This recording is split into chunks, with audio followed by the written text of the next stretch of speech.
ఇవి power generators, ఇవి wind generators, ఇవి ట్రాన్స్మిషన్స్, ఇవి ట్రాన్స్ఫార్మర్స్, ఇవి ఎలక్ట్రిక్ పోల్స్, ఇవి సెల్ టవర్స్. ఇవి రూపుదిద్దుకోవటం మొదలై కేవలం 200 సంవత్సరాలు, కానీ లక్షల సంవత్సరాలకు ముందే సరిగ్గా ఇలాంటి ఆకారాలతో మన ఆలయాల విమాన గోపురాలు, గాలి గోపురాలు, ధ్వజస్తంభాలు నిర్మించబడ్డాయి. ఆలయ ప్రాంగణాల్లో ఉండే తులసి, రావి, మారేడు వంటి మొక్కలు ఎయిర్ ప్యూరిఫైర్స్ గా పనిచేస్తాయి.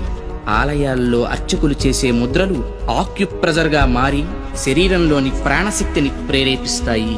వీటి ద్వారా వీళ్ల కాన్సంట్రేషన్ హై లెవెల్ కి చేరుతుంది. దీన్నే తంత్రం అంటారు. వాళ్ళు పలికే శబ్దాలు ఎలక్ట్రోమాగ్నెటిక్ వేవ్స్, విద్యుదయస్కాంత శక్తి తరంగాలుగా మారతాయి. ఆ శబ్దాల అర్థాలు మైక్రోవేవ్స్, సూక్ష్మ భావ తరంగాలుగా పనిచేస్తాయి.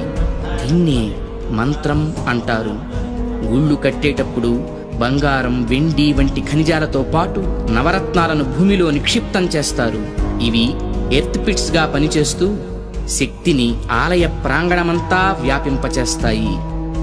రాతి విగ్రహాల క్రింద, ధ్వజస్తంభాల క్రింద లోహపు రేకులతో తయారైన యంత్రాలుంచుతారు. గాలి గోపురాలపై, విమాన గోపురాలపై లోహ నిర్మిత కలశాలు అమర్చుతారు. ధ్వజస్తంభాలకు లోహపు తొడుగులు వేస్తారు. ఉత్సవ విగ్రహాలను పంచలోహాలతో తయారు చేస్తారు. లోహం శక్తికి వాహకంగా పనిచేస్తుంది. దీన్నే యంత్రం అంటారు. మంత్ర తంత్రాల ద్వారా ఉత్పత్తి చెందే శక్తికి ఈ యంత్రాలే రిసీవర్స్. ఇక హైడ్రాలిక్ పవర్ స్టేషన్స్ లో లాగా ఆలయాల్లో జరిగే అభిషేకాల్లో కూడా ఎత్తు మీద నుంచి స్వామి విగ్రహం మీద నీరు పడుతుంది.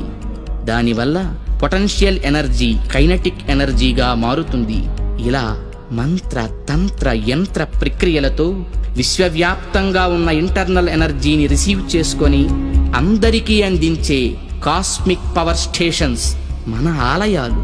ఈ జనరేటర్ నుండి ఉత్పత్తి అయిన విద్యుత్తు ట్రాన్స్మిషన్స్ ద్వారా టెర్మినల్ స్టేషన్ కి చేరి అక్కడి నుండి సబ్ ట్రాన్స్మిషన్స్ ద్వారా ఎలక్ట్రిక్ పోల్స్ సాయంతో లో వోల్టేజ్ ఇళ్లకు, హై వోల్టేజ్ ఫ్యాక్టరీలకు అందుతుంది. సరిగ్గా ఈ జనరేటర్ లాగే గర్భగుడిలోకి చేరిన శక్తి అంతరాలయమంతా ప్రసరించి పరివార దేవతల ద్వారా విస్తరించి ఎలక్ట్రిక్ పోల్స్ వంటి ధ్వజస్తంభాల సాయంతో సామాన్యుల నుంచి మహాభక్తుల దాకా వాళ్ళ స్థాయికి తగ్గట్టు అందరికీ అందుతుంది.